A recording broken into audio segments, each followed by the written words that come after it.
আল্লাহর খলিল ইব্রাহিম আলাইহিস সালাতু ওয়াস সালাম খলিলুল্লাহ খানা খাইতেছেন ঘরের ভিতরে, এমন সময় ঘরের সামনে দিয়া ভিক্ষুক বেশে এক ব্যক্তি হাইটা যায় আর জবানে কয় আল্লাহু কারীম।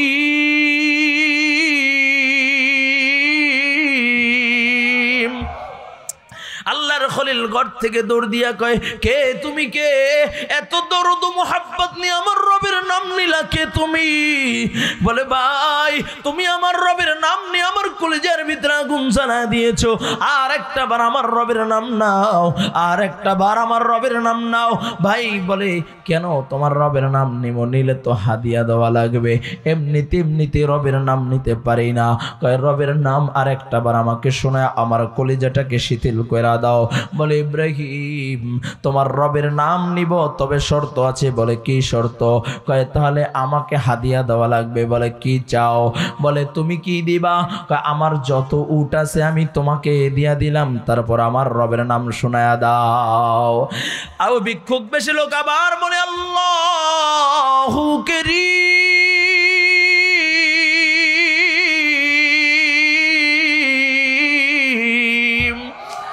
আবার আল্লাহর খলিল ইব্রাহিম ডাক দিয়ে বলে ভাই রে, দিলের ভিতরে তো রবের পাওয়ার প্রেম দাউ দাউ দাউ দাউ করে চলতেছে। আরে ভাই আর একটা বার আমার রবের নামটা শোনা দাও, আমার কলিজার ভিতরে আগুনগুলো একটু নিভা দাও। বলে ভাই এমনিতে শোনানো যাবে না, হাদিয়া লাগবে। বলে হাদিয়া কি চাও? কয় তুমি কি দিবা? কয় আমার বকরির পাল আছে আমি তোমাকে দিয়া দিলাম। সুবহানাল্লাহ। আবার ভিক্ষুক বেশি ডাক দিয়া কয় আল্লাহু কারীম। আল্লাহর খলিল ইব্রাহিম ডাক দিয়া বলে ভাই রবের নাম যতই নাও ততই হৃদয়ের ভিতরে দাউ দাউ করে আগুন জ্বলতেছে। তৃপ্তি ভাই না আরেকটা আবার একটু শোনায় দাও। কয় হাদিয়া লাগবে। কয় আমার স্থাবর অস্থাবর সম্পদ বলতে যা বুঝায় আমি সব তোমাকে দিয়ে দিলাম, তারপর আমার রবের নামটা একটা বার শোনাও, একটা বার আমার রবের নামটা একটু শোনাও, আর একটা বার শোনায় আমার কলিজাটাকে একটু শিথিল কইরা দাও। আবার আল্লাহু কারীম বইলা শোনা দেয়। আল্লাহর খলিল ইব্রাহিম পাগল পারা হয়ে যায়। আল্লাহর খলিল ইব্রাহিম ডাক দিয়ে বলে ভাই রে রবের নামে এত মজা, এত মজা, আর একটা বার একটু শোনা দাও, কলিজার আগুনটা দাও দাও করে জ্বলতেছে, আর একটা বার শুনে আমার কলিজার আগুনটা নিভা দাও। ডাক দিয়া বলে ইব্রাহিম উট দিলা, বকরি দিলা, স্তবর অস্তবর সব সম্পদ দিয়ে দিলা, এখন কি দিবা? আল্লাহর খলিল ইব্রাহিম ডাক দিয়া বলে ভাই তুমি যদি আরেকটা বার আমাকে আমার রবের নামটা শোনাও, আমি তোমার গোলাম হয়ে যাব। তোমার উট বকরিগুলো চড়াইবার জন্য একটা রাখালের দরকার, আমি তোমার রাখাল বই না যাব। আল্লাহর পাঠানো ফেরেশতা ভিক্ষুক বেশি ফেরেশতা ডাক দিয়া বলে ওগো আল্লাহর পয়গম্বর, রাখাল হওয়ার দরকার নাই, উট বকরির দরকার নাই। ওগো আল্লাহর পয়গম্বর আমি হইলাম আল্লাহ তাআলার পাঠানো এক ফেরেশতা, আপনার সম্পদ আপনি রাইখা দেন, যতবার শুনতে চাইবেন যখন শুনতে চাইবেন আমি আপনার রবের নাম শোনায়া দিব। সুবহানাল্লাহ, আল্লাহু আকবার। আর জোরে মুমিনের আওয়াজে বল আল্লাহু আকবার। আল্লাহ তাআলা আয়াত কারিমার ভিতরে সেই কথাই বলেন ইন্নামাল মুমিনুনা আল্লাযীনা ইযা যুকিরাল্লাহ, ইন্নামাল মুমিনুনা আল্লাযীনা ইযা যুকিরাল্লাহু ওয়াজিলাত কুলুবুহুম ওয়া ইযা তুলিয়াত আলাইহি আয়াতুহু যাদাতহুম ঈমানা। আল্লাহ কয় মুমিনদের সামনে যখন আমার নাম নেওয়া হবে মুমিনদের হৃদয়ের ভিতরে কম্পন শুরু হয়ে যাবে, যখন আমার আয়াত তেলাওয়াত করা হবে, কোরআনুল কারীম তেলাওয়াত করা হবে, তাদের ঈমান আরো বাড়তে থাকবে, তাজা হইতে থাকবে। বলুন সুবহানাল্লাহ। মুহাদ্দিসিনে কেরামগণ, মুফাসসিরিনে কেরামগণ বলেন এই মিয়া এই জায়গায় আল্লাহ পাক রব্বুল আলামিন বলেন ঈমানদারের সামনে আয়াত পড়লে ঈমান বাড়তে থাকে। মুফাসসিরিনে কেরামগণ বলেন দুই শ্রেণীর মানুষের ঈমান বাড়ে, এক শ্রেণীর মানুষের ঈমান জিন্দেগিতে বাড়বে না। দুই শ্রেণীর, এক নাম্বার ঈমানদারের সামনে আল্লাহর কোরআন পড়লে ঈমান বাড়তে থাকে, দুই নাম্বার যারা বেঈমান ঈমান আনে নাই যারা বেঈমানের সামনেও যদি আল্লাহর কোরআন পড়া হয় বেঈমান ঈমানদার হয়ে যায়। বলুন সুবহানাল্লাহ। দেখেন না হাবিবে কিবরিয়া আল্লাহর নবী সরকারে দু আলম রাহমাতাল লিল আলামিন নবী মুহাম্মদুর রাসূলুল্লাহ হাতিমে কাবায় বৈশা আমার নবী মধুর সুরে কোরআন তেলাওয়াত করতেছেন। নবী আমার কোরআনুল কারীম তেলাওয়াত করতেছেন। মক্কার বড় বড় কাফেররা ডাক দিয়া কয়, এ মক্কার লোকেরা, ওইখানে একটা পাগল আছে, যাইবা না, তার কাছে যাইবা না। যদি যাও তাহলে তোমরা ধর্মান্তরী হয়ে যাবা, বাপ দাদার ধর্ম ছাইরা দিয়া তার অনুসারী হয়ে যাবা। মানুষ দূর দূরান্ত থেকে আসে, আবু জাহেল, উতবা, শাইবা, বড় বড় লিডাররা বলে মুহাম্মদ নামক পাগলের কাছে যাইবা না। লোকেরা বলে এত বড় লিডাররা যেহেতু বলে পাগল, তাহলে পাগলকে একটু দেখা দরকার। এই আল্লাহর নবীকে দেখতে যায়, নবীর তেলাওয়াত শুনা মুসলমান হয়ে যায়। বলুন সুবহানাল্লাহ। কয় এটা জাদুর বাণী। বলে জামান নামক জাদুঘর ইয়ামান থেকে ভাড়া কইরা আনছে। কয় জামান নামক জাদুঘর আব্দুল্লাহর বেটা মুহাম্মদ কি মধুর বাণী শোনায় আর শুনা আমরা মুসলমান হয়ে যায়, আমাদের বাপ দাদার ধর্ম ছাইরা দিয়ে মুসলমান হয়ে যায়। যাও যাও তার জাদুর মোকাবেলা করো। আল্লাহ নবী সরকারে দু আলম রাহমাতাল লিল আলামিন নবী মুহাম্মদুর রাসূলুল্লাহ সাল্লাল্লাহু আলাইহি ওয়াসাল্লাম কাবা চত্বরে বৈশা কোরআন তেলাওয়াত করছে। জামান নামক জাদুঘর যখন উপস্থিত হয়ে গিয়েছে, নবী আমার ডাক দেয়া বলো, জামান নামক জাদুঘর, তুমি তো জাদুর বাণী জানো, কোনটা জাদুর বাণী আর কোনটা আল্লাহর কালাম। আমি একটু আমার জাদুর মন্ত্রগুলো পড়ি, তুমি একটু দেখবা এটা জাদুর মন্ত্র কিনা। আল্লাহর নবী কোরআনুল কারীম থেকে তেলাওয়াত শুরু করে দিলেন। নবী আমার দরদ মাখা কণ্ঠ দিয়া পড়তেছে, আবাসা ওয়া তাওয়াল্লা আজাআহুল আ'মা ওয়া মা ইউদরিকা লাআল্লাহু ইয়াযাক্কা আও ইয়াযাক্কারু ফাতানফা'হু যিকরা। নবী যখন তেলাওয়াত করতেছেন, হঠাৎ করে নবী আমার তেলাওয়াত বন্ধ কইরা দেয়। জামান নামক জাদুঘরের দুই চোখ থেকে ঝরনার মতো অশ্রু ঝরতেছে, আর ডাক দিয়া বলে, আব্দুল্লাহর বেটা মুহাম্মদ, তেলাওয়াত বন্ধ কইরো না, তেলাওয়াত বন্ধ কইরো না। এটা কোনো আসমানি, এটা কোনো দুনিয়ার কারো কথা নয়, কোনো জাদুর মন্ত্র নয়, এটা হলো আসমানি আওয়াজ, আল্লাহ তাআলার বাণী। আল্লাহু আকবার। এই জন্য আল্লাহ বলেন, যখন ইমানদারের সামনে কোরআন পড়া হয় ঈমান তাজা হইতে থাকে। বেঈমানের সামনেও কোরআন পড়লে বেঈমানের ঈমান তাজা হইতে থাকে। তবে হ্যাঁ, এক শ্রেণীর লোকের সামনে কোরআন তেলাওয়াত করলে তারপর তারা ঈমানদার হয় না। শুনবেন নি এক শ্রেণীর লোকের কথা? শুনবেন?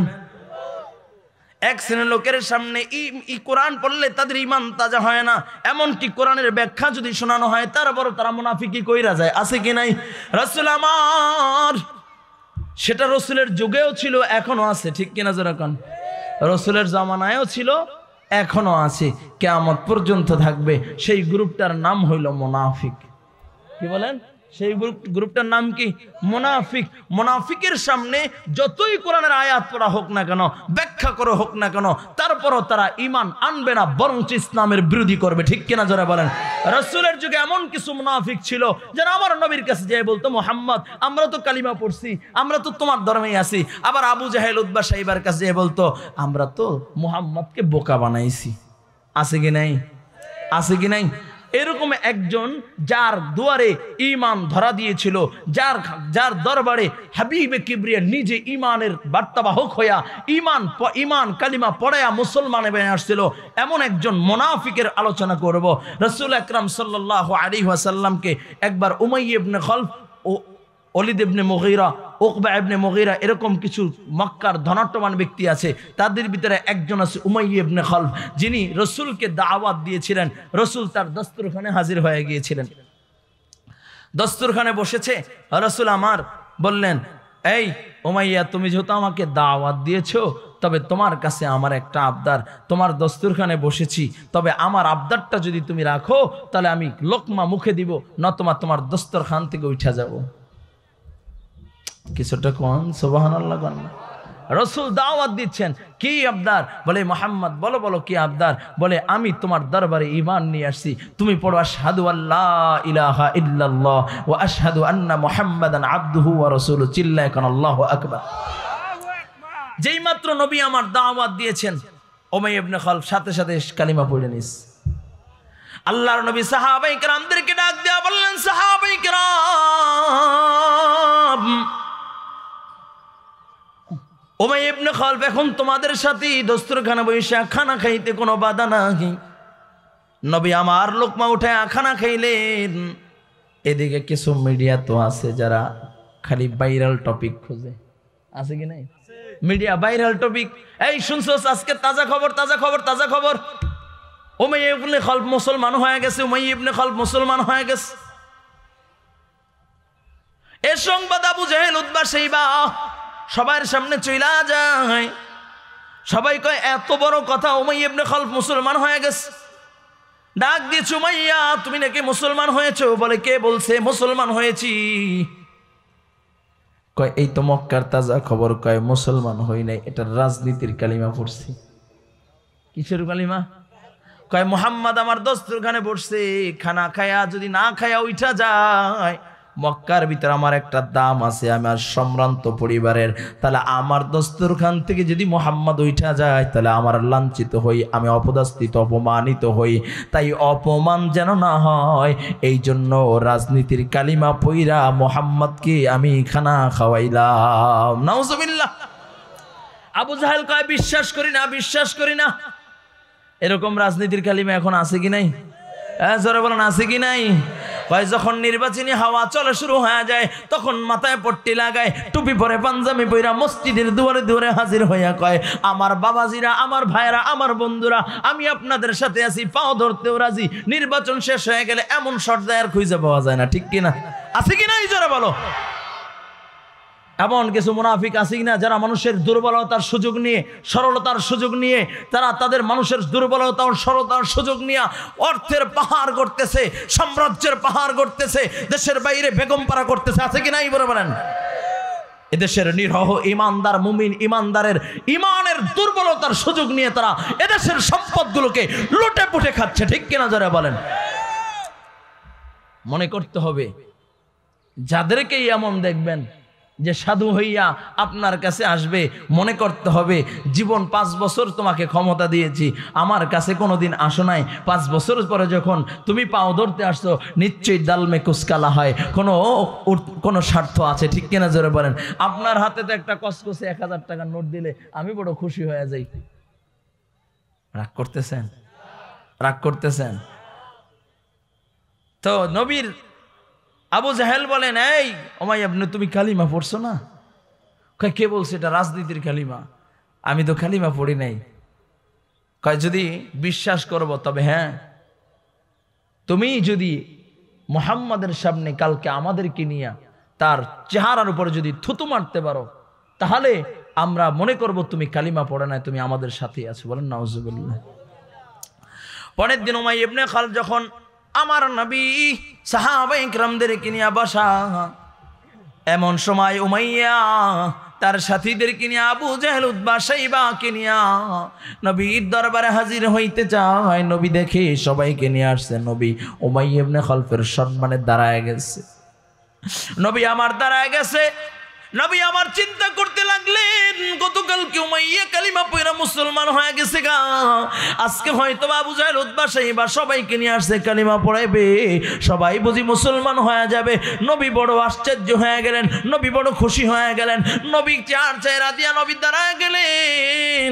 যেই মাত্র উমাইয়া ইবনে খালফ নবীর সামনে দাঁড়াইলেন, ডাক দেয়া বলে, ও মুহাম্মদ, গতকালকে আমার মান ইজ্জতের প্রশ্ন ছিল, তাই আমি কালিমা পড়ছি, আজকে তোমার চেহারার ভিতরে থুতু দিয়া আমি কালিমা ফিরাইয়া দিলাম। বলেন নাউজুবিল্লাহ।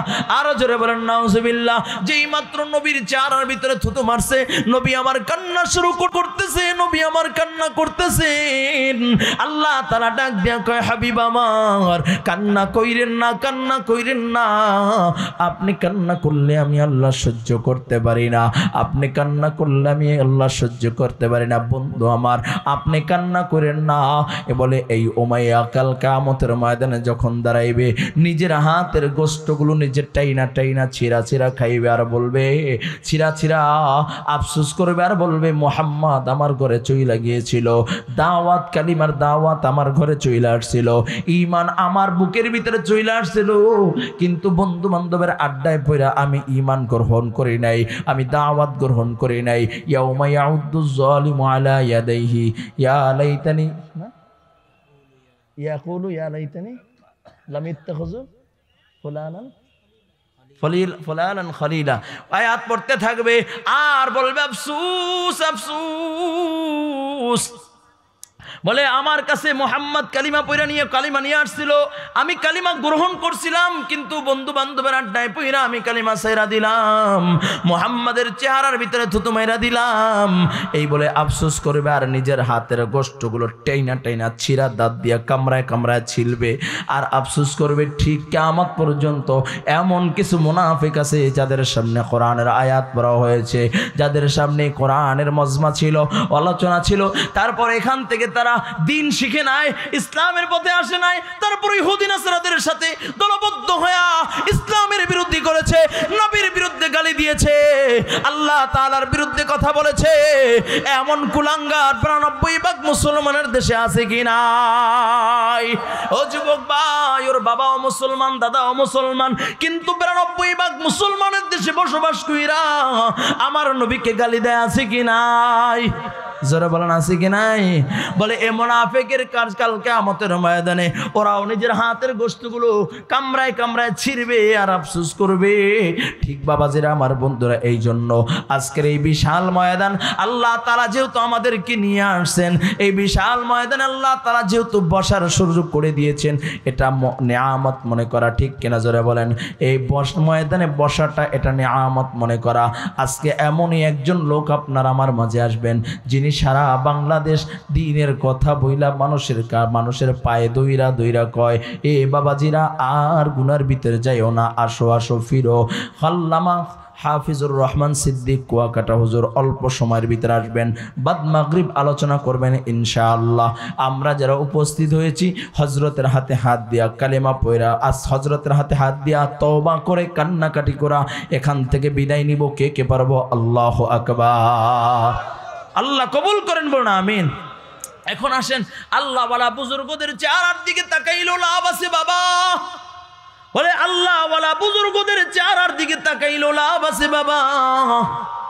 বলে মুকদ্দার পর নজর শিকওয়া না হো নুমিদি যা বলে ইলম হো ইরফা से निगाह मर्द मोमिन से बदल जाती है तकदीरी, निगाह मर्द मोमिन से बदल जाती है तकदीरी। কয় আল্লাহ ওয়ালা বুজুর্গদের চেহারার দিকে তাকাইলে, আল্লাহ ওয়ালা বুজুর্গদের নজরের বদৌলতে আল্লাহ তাআলা কখনো কখনো বান্দার তাকদীর পাল্টায়া বলে জাহান্নামের খাতা থেকে নামটা কাইটা জান্নাতি খাতায় আল্লাহ উঠায় দেয়। বলুন সুবহানাল্লাহ। এই জন্য দরদ ও মুহাব্বত নিয়া যারা এখনো বাহিরে আছেন, দরদ ও মুহাব্বত নিয়ে ইনশাআল্লাহ মাগরিবের নামাজ প্যান্ডেলে পড়ে জায়গা পাবেন না।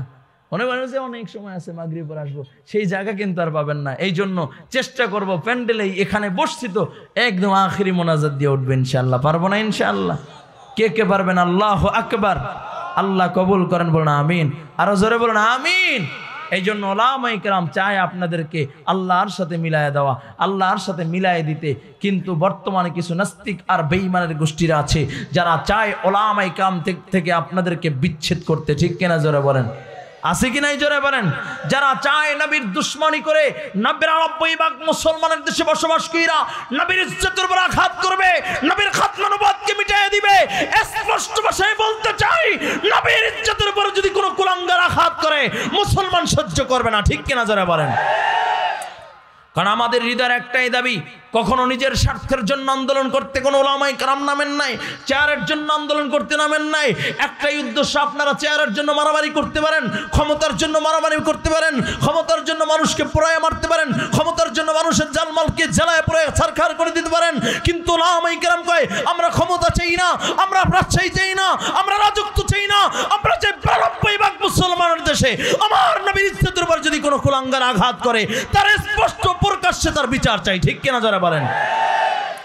নবীর ইজ্জতের উপর আঘাত করবে।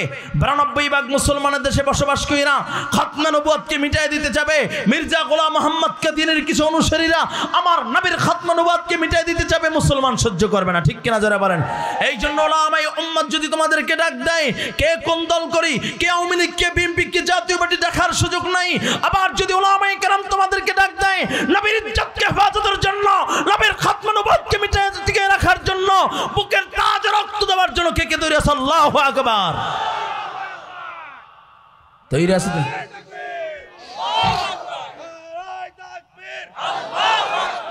ইসলামের শত্রুরা হুঁশিয়ার সাবধান, বিশ্বের মুসলিম সময় এসেছে মুসলমানদের ঐক্যবদ্ধ হওয়ার, ঠিক কিনা যারা বলেন। আজকে তামাম বিশ্বের দিকে তাকাইলে সব বেঈমানের গোষ্ঠী এক, তাদের একটাই লক্ষ্য উদ্দেশ্য, মুসলমানদেরকে মিটায় দাও, মুসলমানদেরকে ধ্বংস করে দাও, মুসলমানদের দিনকে মিটায় দাও, ঠিক কিনা যারা বলেন। স্পষ্ট ভাষায় বলতে চাই, খালিদ বিন ওয়ালিদের মতো একজন ইমানদার যদি বুকে তাজা বুকে ঈমান নিয়ে দাঁড়ায় যায়, আর ওদিকে লক্ষ কোটি সহস্র কোটি যদি বেঈমানের গোষ্ঠী এক হয়ে যায়, তাদের কাছে যদি বুলেটের কামান থাকে, তাদের কাছে অস্ত্র শস্ত্র থাকে, মুমিনদের জবানে যদি নারায়ে তাকবীর আওয়াজ থাকে, ওই নারায়ে তাকবীর আওয়াজে গোটা পৃথিবী কম্পন শুরু হয়ে যাবে, ঠিক কিনা যারা বলেন। এই জন্য যুবক ভাইরা নারায়ে তাকবীর স্লোগান দরকার আছে কি নাই? যারা বলে আছে কি নাই? আর যারা আছে কি নাই?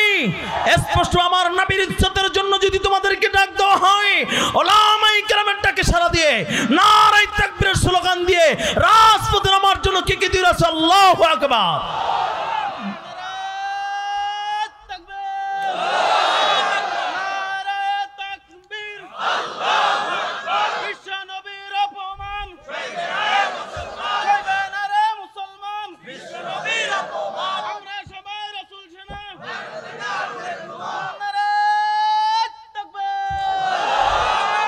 আমাদের হৃদয়ের একটাই দাবি, আমাদের হৃদয়ের একটাই দাবি, আমরা কখনো ক্ষমতা চাই না, ঠিক কিনা যারা বলেন। ক্ষমতার লোভ আমাদের ভিতরে নাই। কারণ হইল, মুমিন যখন আল্লাহর নাম নেয়, মুমিন যখন দিল থেকে আল্লাহকে ডাক দেয়, বলে মুমিনের সামনে যদি তামাম পৃথিবীর রাজত্ব যদি তার কদমে রাখা হয়, তারপর আল্লাহর নাম নিলে যে মজার সে স্বাদ, তামাম পৃথিবীর রাজত্বের ভিতরে সে স্বাদ নাই, ঠিক কিনা যারা বলেন। কারণ মুমিন তো আল্লাহর নামের জিকিরের মজা পেয়ে গেছে।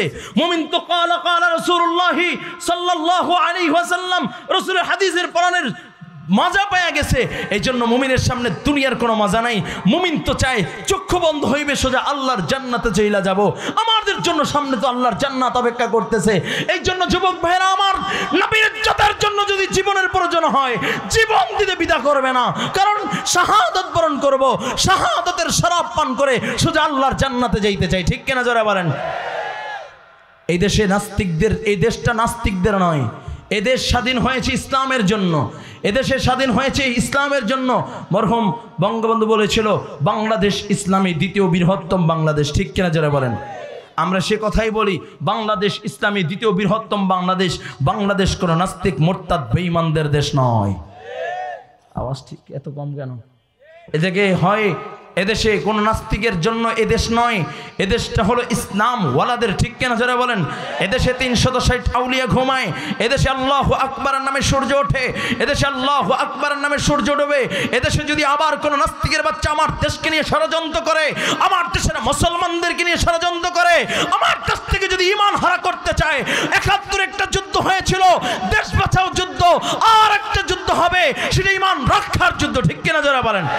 মুসলমানের এই দেশেতে নাস্তিকদের ঠাঁই নাই, নাস্তিকদের পক্ষে যারা তাদের কোনো রক্ষা নাই, ঠিক কিনা। মুসলমানের এই দেশেতে নাস্তিকদের ঠাঁই নাই, নাস্তিকদের পক্ষে যারা তাদের কোনো রক্ষা নাই। এই দেশেতে থাকতে হলে কোরআন মানতে হবে, কোরআন না মানিলে বিতাড়িত হবে, ঠিক কিনা। চলো চলো সামনে চল, বজ্রকণ্ঠে আওয়াজ তোলো, একই তালে সবাই মিলে দাও না স্লোগান, নারায়ে তাকবীর, নারায়ে তাকবীর। দিন ইসলাম, দিন ইসলাম, জিন্দাবাদ জিন্দাবাদ। আজকের মাহফিল কবুল হোক, সফল হোক, নারায়ে তাকবীর। তৈরি আছে তো ইনশাআল্লাহ? এই মাহফিলকে বাস্তবায়ন করার জন্য তৈরি আছি ইনশাআল্লাহ।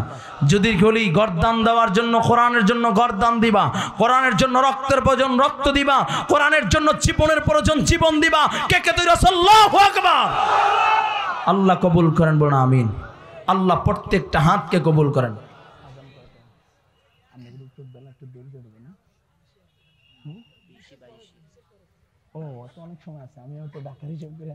আচ্ছা আচ্ছা, আল্লাহ কবুল করুক। এই জন্য যুবক ভাই, নবীর মোহাব্বত দিলে লাগবে কিনা? জোরে বলেন, লাগবে কিনা? সুলতান মাহমুদ গজনবী রহমতুল্লাহ আলাইহি নাম শুনছেন? নাম শুনছেন?